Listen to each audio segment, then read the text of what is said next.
Absolument, délocalisation express ici au salon de Voilà, absolument, délocalisation express ici au salon de l'agriculture parce que depuis des jours, des semaines, des mois, on a l'impression que les uns et les autres parlent mais n'arrivent pas à s'écouter. Alors ce matin, deux acteurs majeurs ont accepté de se parler et on va essayer d'être concret et de ne pas être dans le blabla. Messieurs, bonjour à tous les deux. D'un côté, un producteur de lait qui est aussi le président de l'organisation des producteurs de lait du Grand Ouest. Bonjour et bienvenue à vous, Frédéric Epinot. Bonjour. Et puis de l'autre, le PDG de Système U, Dominique Schelcher. Merci également à vous d'être là ce matin. Frédéric Epinot, en quelques mots pour commencer, qu'est-ce que vous avez à dire à Dominique Schelcher? Eh bien déjà, je voudrais les remercier d'être venus parce que ce n'est pas le cas de tous vos confrères qui ont parfois peur de rencontrer des producteurs. Donc merci à vous. Vous savez, ça fait 11 ans que je suis installé. Ça fait 11 ans que je discute avec Lactalis par l'intermédiaire de mon organisation de producteurs. Et ça fait 11 ans, Egalim ou pas Egalim, qu'on entend qu'on est dépendant des relations avec la grande distribution et des négociations avec la grande distribution. On est toujours sur du ruissellement. La cascade, ça ne marche pas. On fait comment pour changer tout ça? Dominique Schelcher. On est là pour ça et pour discuter. Ce salon, c'est aussi un endroit de rencontre où on échange et on essaie de trouver des solutions. Donc, pour moi, il faut avancer bien évidemment et il faut améliorer encore le fonctionnement d'Egalim. Donc la loi qui régit... La loi Egalim qui est censée garantir un revenu décent aux agriculteurs. Un revenu décent. Incontestablement, en 2021 et 2022, on avait constaté quand même qu'il y avait des progrès. Et donc, il faut dire que Egalim, à un moment, avait servi, en tout cas à certaines filières, il y avait du progrès. Ce qui s'est passé l'année dernière, c'est qu'il y a eu un effet de ciseau pour les agriculteurs. C'est-à-dire que certains prix, parfois, de marché ont baissé, alors que les charges ont augmenté. Et là, on voit bien, effectivement, que ça coince. Sauf que dans le triptyque producteur, industriel, distributeur, on a l'impression que les pigeons sont toujours les mêmes. Les producteurs, ce sont les seuls qui ne gagnent pas leur vie. C'est la réalité, ça ou pas? Mais oui, c'est toujours la réalité. On est toujours face à une guerre des prix dans la grande distribution. À ce que je sache, toutes les enseignes de grande distribution sont arrivées devant nos industriels en demandant des baisses. Je ne sais pas si je crois savoir, Super U est arrivé en demandant aussi des baisses. Vous avez demandé des baisses? Alors pas sur les produits laitiers. Sur les produits laitiers, je vous le dis, on a accepté les parts de matières premières agricoles sans les discuter. De toute façon, c'est la loi. Et donc non. Et d'ailleurs, ce sont des produits qui vont sensiblement augmenter dans les rayons dans les prochains temps. Mais on entend parler de tous les producteurs qui vendent à perte. Vous vendez à perte ou pas, vous, Frédéric? Oui, aujourd'hui, je vends à perte. On avait envoyé un courrier à toutes les enseignes de grande distribution pour demander à ce que les prix indiqués dans les conditions générales de vente soient à hauteur de 484 € le millilitre, plus 5% par rapport à l'année d'avant.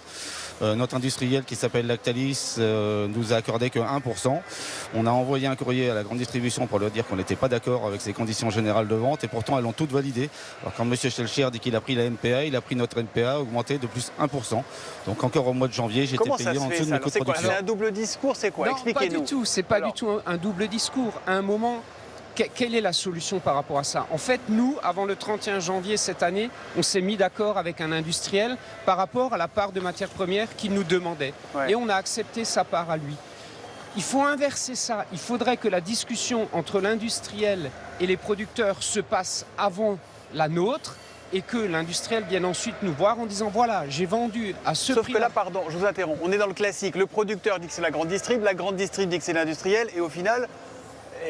monsieur, est-ce que vous vendez des produits à perte dans vos supermarchés et vos hyper? Il y a des rayons, il y a un observatoire qui s'appelle l'Observatoire des prix et des marges, chaque année fait par le gouvernement, qui montre absolument que sur certains rayons, on vend à perte. Mais sur le lait, vous gagnez de l'argent. Sur le lait, on gagne un peu d'argent, mais comment dire, il faut améliorer Egalim. Egalim a fait faire des progrès, c'est incontestable. Il y a eu le choc inflationniste qui a complexifier les choses l'année dernière. Moi, je propose, et c'est le débat qui est en cours, soit d'améliorer Egalim 3, soit d'aller vers un Egalim 4, en inversant la chose. Il faut que maintenant, l'industriel se mette encore une fois d'accord avec les producteurs avant, à leurs conditions, à ce qu'ils veulent, et après, nous, on acceptera. De toute façon, la loi nous oblige à ne plus discuter. Alors on est bien d'accord qu'on parle à Egalim que sur le marché intérieur. La difficulté qu'on a nous aussi, c'est que quand on a un industriel qui exporte du lait, Egalim ne concerne pas toute la partie export. Et nous, ce qu'on dit aujourd'hui, en France, sur le marché français. Et nous, ce qu'on dit, c'est qu'on est quand même la seule profession à devoir justifier de nos coûts de production. Monsieur Schellcher, quand il va vendre son yaourt, il n'a pas besoin de justifier au consommateur combien il l'a acheté. Mon industriel, quand il va vendre ses produits à Monsieur Schellcher, il n'a pas justifié. Je suis la seule profession à devoir me justifier. Si mon lait me coûte 50 centimes à produire, je dois être rémunéré 50 centimes. Et les prix planchers, alors on a beaucoup parlé, Emmanuel Macron veut des prix planchers, qu'on ne puisse pas vendre le lait et les autres produits agricoles en dessous d'un certain seuil. Est-ce que ça, c'est une bonne idée? J'ai échangé avec pas mal de producteurs sur le salon avant-hier. On pense que c'est une fausse bonne idée parce que le prix plancher pourrait très vite devenir le prix plafond. C'est-à-dire que si on met un prix plancher trop bas, il n'y a aucune raison pour l'industriel de payer plus cher. Ouais, Dominique Schellcher. Absolument. J'ai passé ma journée sur le salon hier à la rencontre de beaucoup de monde, dont des syndicalistes agricoles. Il y a beaucoup d'interrogations sur cette proposition et on a besoin d'éléments, de la comprendre, de rentrer dans des détails à ce stade. Donc pour l'instant, nous, on est en attente et on a plutôt des interrogations comme monsieur. D'autres annonces qui ont été faites par le gouvernement, c'est des aides à la trésorerie. Nous, ce qu'on veut, c'est des mesures sur le long terme. Les aides, il y en a assez. Les producteurs veulent vivre de leur métier. Ouais. On est en train de perdre des producteurs tous les jours. Ça suffit maintenant. Ça fait 30 ans que ça dure. Ça fait 30 ans qu'on a des beaux discours. On ne peut plus accepter ça.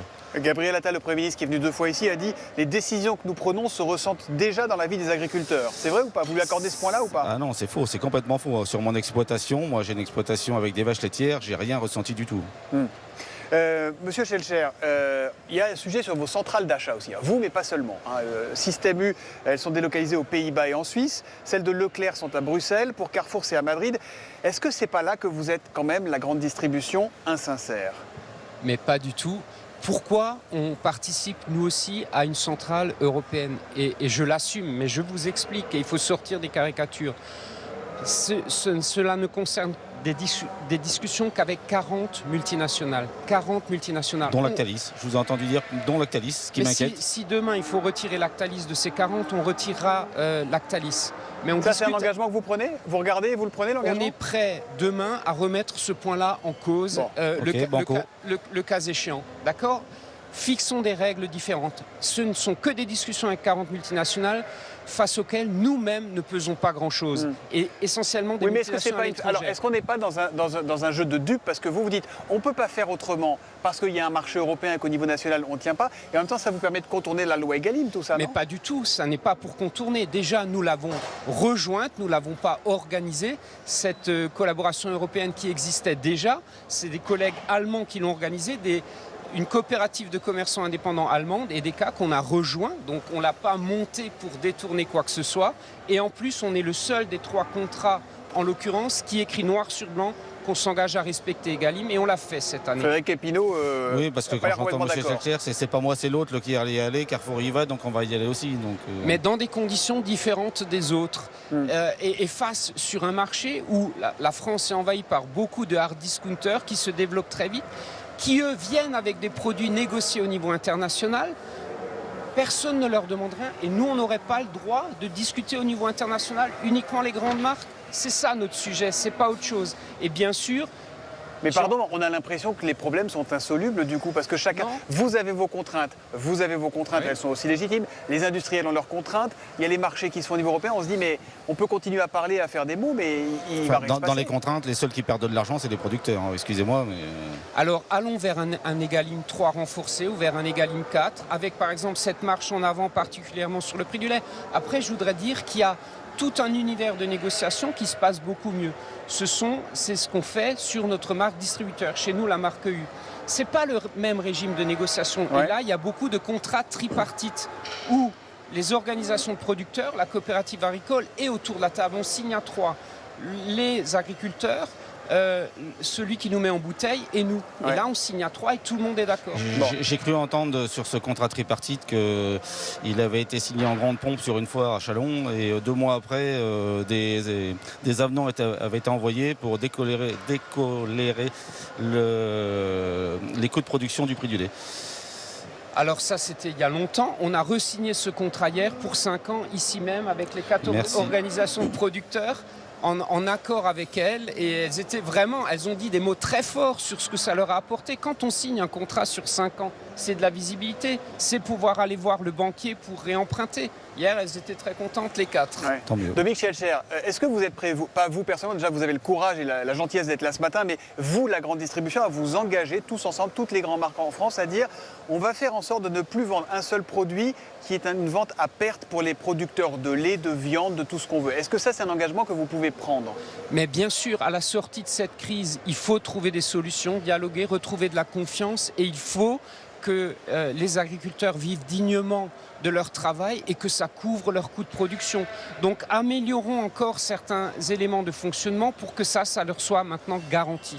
Frédéric Képinot. Je ne suis pas sûr que toutes les enseignes soient aussi vertueuses. Bon, ça, on verra si elles suivent l'engagement que prend Système U. J'ai une dernière question, Frédéric Képinot. Les politiques défilent ici au Salon de l'Agriculture. C'est l'endroit où il faut être vu visiblement. Donc Emmanuel Macron, Gabriel Attal, Jordan Bardella, Marine Le Pen, Raphaël Glucksmann, Jean Lassalle, Fabien Roussel, Éric Ciotti. Je peux continuer jusqu'à demain matin comme ça. Manon Aubry, Éric Zemmour, Édouard Philippe, Marine Tondelier. De quel œil vous les regardez, vous? Est-ce que vous vous sentez soutenu? Soutenu, je ne suis pas sûr. Quand on voit que de l'extrême gauche à l'extrême droite, tout le monde se promène ici, effectivement, on pense vraiment qu'il y a de la récupération politique. Qui aura le courage de vraiment trouver des solutions? J'en sais rien. Ça sent les élections européennes qui arrivent bientôt surtout. Bon, c'est plus une campagne pour vous qu'un réel intérêt. Dominique Schelcher, la dernière question pour vous, elle concerne les prix en rayon pour ceux, les consommateurs qui n'ont pas les moyens, qui n'y arrivent plus, à l'autre bout de la chaîne en quelque sorte. Est-il convenable de vous demander quand les prix vont baisser en rayon? Je sais que c'est paradoxal avec tout ce qu'on s'est dit. Mais... C'est paradoxal, mais c'est l'équation la plus difficile que nous devons concilier. Une rémunération juste pour les producteurs et une réponse au pouvoir d'achat. Il y a environ un quart des prix qui vont baisser à l'issue des négociations commerciales, mais il y a 3/4 qui vont encore sensiblement augmenter parce qu'on a accepté des hausses de matières premières agricoles. Donc c'est ça la réalité. Mais ceci dit, l'inflation va être beaucoup moindre que l'année dernière et donc on va retrouver un rythme normal dans les prochains temps. Merci en tout cas messieurs d'avoir accepté de vous parler, de débattre, de vous écouter et qui sait peut-être d'avoir fait un peu avancer les choses, notamment sur Lactalis, et la centrale européenne. Merci en tout cas et bonne journée à vous. Marie, c'est à vous. On est très très heureux sur Télématin. Oui. Il y a quand même... Oreillette, elle est là, hein, Oreillette. Et là, c'est Roupette, si vous savez la... Voilà. Ah ben ça va, elles ont été sages pendant l'interview. Et je disais qu'on est très heureux sur Télématin de vous proposer comme ça des débats constructifs qui peuvent peut-être apporter quelques solutions à cette crise agricole. Merci Thomas, on vous attend, vous revenez vite. Merci également à Jérôme Bourgeois qui a traduit cette interview en langue des signes.